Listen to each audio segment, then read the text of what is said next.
मौलाना फजलुर रहमान किसके साथ हैं? मेरे साथ हैं, आपके साथ हैं, जरदारी साहब के साथ हैं, या इमरान खान के साथ हैं? कहानी क्या है आपके पास? कायद साहब, मौलाना फजलुर रहमान सबके साथ हैं और अभी तक उन्होंने सबको मना लिया है। और उसमें अगर कहा जाए कि पीटीआई भी मान चुकी है तो वो भी ठीक है, क्योंकि सबसे बड़ी बात थी आईनी अदालत या आईनी बेंच। अब आईनी अदालत तो जो है वो पसे पुष्ट डाल दिया गया है।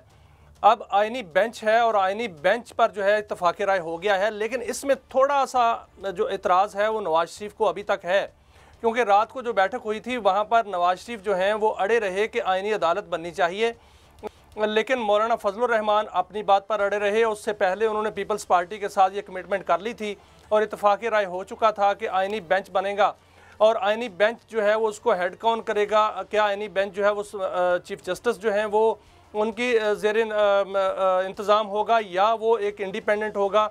ये तमाम तार इत्तफाक़ात जो है पहले हो चुके थे, लेकिन कल जो बड़ी बैठक हुई उसमें मियाँ नवाज शरीफ जो है वो डटे रहे अपने मौक़िफ़ पर और मौलाना फजलुर रहमान अपने मौक़िफ़ पर डटे रहे। लेकिन फिर मियाँ नवाज शरीफ जो हैं उनको सरेंडर करना पड़ा, लेकिन वो अभी तक जो है वो इस पर जो है मोतरज़ हैं कि आईनी अदालत बननी चाहिए। बहरहाल जो मौलाना फजलुर रहमान उन्होंने मना लिया है सबको। अच्छा मियां साहब, आप ये कह रहे हैं कि आप आईनी मामला जो है तय करने बाकी हैं।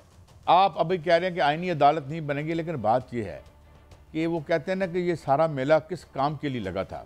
एक तो मुझे ये बताएं कि जो चीफ जस्टिस साहब वाला मामला है या जो आइंदा तैनाती chief of the army staff बड़ी इंपॉर्टेंट एक हमारी होती है, उस हवाले से इसमें इस हवाले से कोई डिटेल सामने आई हैं या नहीं आई कि आइंदा से ये सिलसिला कैसे होगा, एक्सटेंशन का सिलसिला कैसे होगा और अपॉइंटमेंट का सिलसिला कैसे होगा? इस हवाले से क्या खबरें हैं आपके पास? देख कायद साहब, ये जो आपने पहले बात की ना इसकी हामिद खान साहब वाली, वो तो ये इस पर कमिटेड हैं कि जो नए चीफ जस्टिस हैं वो मंसूर अली शाह ही होने चाहिए, क्योंकि उनका ही नंबर है, सिनेरियो में नंबर 1 है।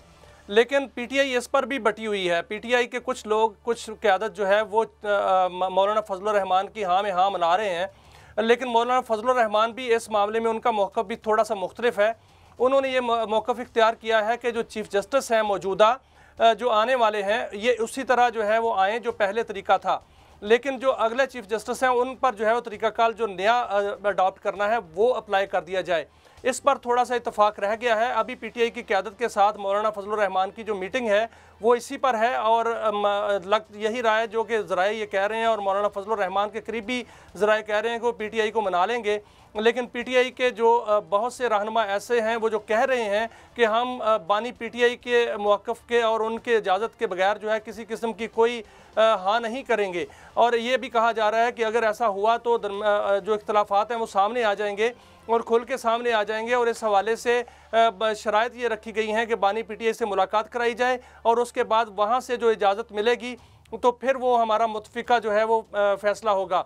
लेकिन इसमें आप बड़ी बात ये बड़ी बात कर रहे हैं आप कि ये मुसद्दा जो है ये फिर पहले अडयाला जाएगा, वहाँ से वो इसको अप्रूव करेंगे।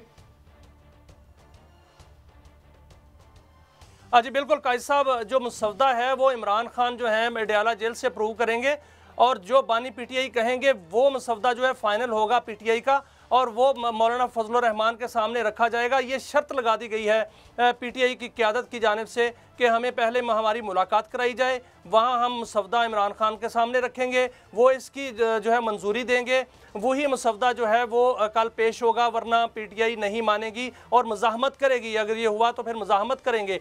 लेकिन मौलाना फजलुर रहमान जो हैं वो इस पर पुरुम्मीद हैं और पुरइत्माद भी हैं कि वो पीटीआई को मना लेंगे, क्योंकि कल जो मीटिंग हुई थी वहाँ पर लाहौर में, वहाँ पर मौलाना फजलुर रहमान ने 24 घंटे मांगे थे कि उनको 24 घंटे जो हैं वो दिए जाएं ताकि वो पीटीआई से इत्तफाक़ राय कर लें। और आज आपने देखा कायद साहब कि आज जब खसूसी कमेटी का इजलास था तो उसमें भी गौहर अली खान ये कहते हुए नज़र आए कि मौलाना फजलुर रहमान से मुलाकात होगी तो फिर हम कहेंगे कि हमने इत्तफाक़ कर लिया है कि नहीं किया, तो उनकी मुलाकात के बगैर हम इत्तफाक़ राय पर नहीं कोई फ़ैसला नहीं करेंगे। तो आज अभी जो फ़ैसला हुआ है तहरीक इंसाफ के अंदर वो ये हुआ है कि जो बानी पीटीआई जो कहेंगे वो फाइनल होगा। अच्छा मियाँ साहब, ये भी एक अजीब सी बात है कि कल ये कहते हैं जी वो अभी एक प्रेस कॉन्फ्रेंस शुरू हो जाएगी कि जी वो अपना गड़ी खा गए, फलाने खा गए, फलाना खा गए, और फिर वहाँ चले जाएंगे। और जेल में इनके ख्याल में जो अक्यूज़ड है, इनके ख्याल में एक मुलजिम भी है, कुछ तो मुजरिम भी कहते हैं इनके लोग, हालांकि, तो ये उनके पास जाएंगे। कोई शर्म हया भी होनी चाहिए वैसे मियाँ साहब की, या नहीं? देखें, ये तो करना पड़ेगा काजी साहब, क्योंकि जो पीटीआई है वो कमिटेड है कि बानी पीटीआई ही फैसला करेंगे। आज जो बात कर रहे थे इरफान सदीकी साहब, वो कह रहे थे कि कल हम पेश कर देंगे, लेकिन खुर्शीद शाह साहब कह रहे हैं कि 2 दिन लगेंगे। आज आपने देखा कामरान मुर्तज़ा साहब जो हैं वो कह रहे हैं कि हम वोट नहीं करेंगे जिस तरह का सलूक हमसे किया जा रहा है। आज सेनेट के अंदर जो है वो एक रुकने सेनेटर जो खातून है वो रो पड़ी बाकायदा तौर पे, और उनको बाकायदा तौर पे मनाया गया, फिर उनको जो है हौसला दिया गया, और वो जब पार्लियामेंट आई थी तो उन्होंने कहा कि मैं वोट दूंगी क्योंकि प्रेशर बहुत है। ये सारे मामला जो है वो सामने हैं, और इस मामला में अब कल पेश होती है, 2 बजे कल इजलास है सेनेट का। कल जो है वो अगर ये तरमीम पेश हो जाती है तो हुकूमत का दावा है कि हमारे पास प्लस नंबर हैं, एक जो उनको चाहिए एक वो नंबर उनके प्लस नंबर है। लेकिन एक आज अचंभे की बात हुई, वहाँ गौहर अली खान जो है उन्होंने कहा कि 7 हुकूमती जो मेंबरान हैं वो तरमीम के ख़िलाफ़ वोट देंगे। आज सारा दिन तजब्जब की जो है वो सूरत में गुजरा है काजी साहब, लेकिन ख़बर ये है कि कल कोशिश की जाएगी हुकूमत की जानिब से, और रवां हफ्ता जो जा रहा है इसमें हर सूरत तरमीम जो है वो करानी है। अगर ये रवां हफ्ता गुजर गया तो फिर हुकूमत के लिए भी मुश्किलात खड़ी हो जाएंगी और फिर तरमीम भी नहीं हो सकेगी काजी साहब। लेकिन यार मियाँ साहब, ये कितना बड़ा इशू है आईनी बेसिकली तो रूलिंग एलीट की आपस की लड़ाई है ना। अवाम का क्या देना है इस बात से? अवाम का तो उस बात से लेना देना है जो मैं आखिर में आपसे बात करूंगा कि पीआईए के कितने 100 अरब रुपया और पीआईए के जहाज़ और प्रॉपर्टी किसके हवाले की जाएगी। जो असल वारदात इसके पीछे वही है। तो इसका मतलब ये है कि ये जो एक नॉन इशू पे ऊपर सारे खेल रहे हैं, सारे लड़ रहे हैं, और अभी तक ये बिल्कुल क्लैरिटी है ही नहीं कि ये होनी है या नहीं होनी। और ये हो जाएगी तो क्या पाकिस्तान जो है एशियन टाइगर बन जाएगा या क्या बनेगा? यानी ये अपनी जगह पे एक सवाल है।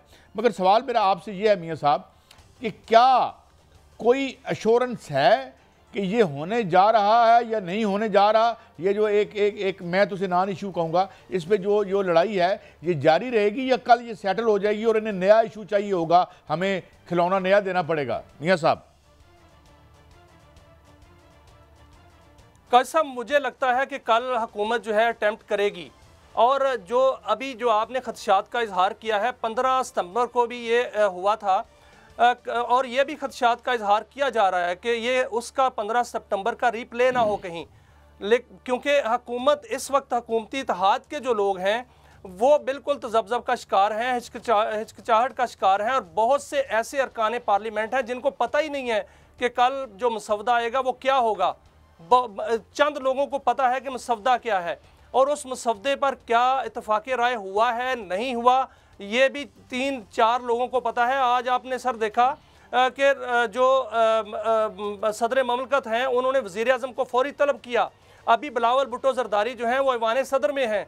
अगर इत्तफाक़ राय मुकम्मल तौर पर हो गया है तो ये प्रैक्टिस काहे की है? आज पेश हो जाना चाहिए था, आज पेश नहीं हुई। अब कल जो है वो तरमीम पेश होती है तो फिर खदशा बहुत बड़ा है कि कल तरमीम पेश होगी या पास होगी।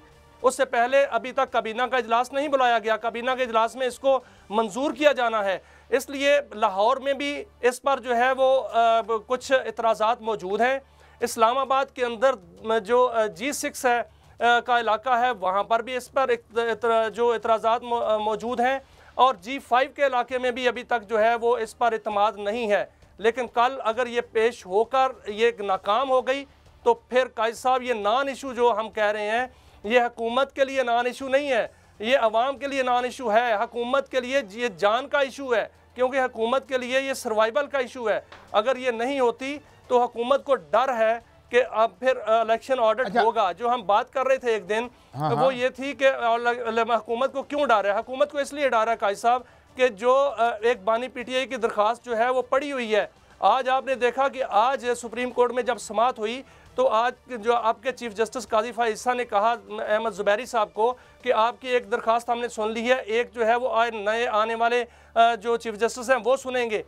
तो वो दरखास्तें जो हैं वो मौजूद तो हैं ना बानी पीटीआई की, अगर वो दरखास्त लग जाती है और उस पर समाअत शुरू हो जाती है तो फिर वो उस पर समाअत होगी। और आपने देखा कि जो 12 जुलाई का फैसला है, जो उसका तहरीरी फैसला आया था, उसमें क्या लिखा हुआ है? उसमें ये वाज़े तौर पर लिखा हुआ है कि इलेक्शन कमीशन इलेक्शन कराने में, शफाफ इलेक्शन कराने में नाकाम हुआ है। तो वो जो दरखास्त है वो यही तो है।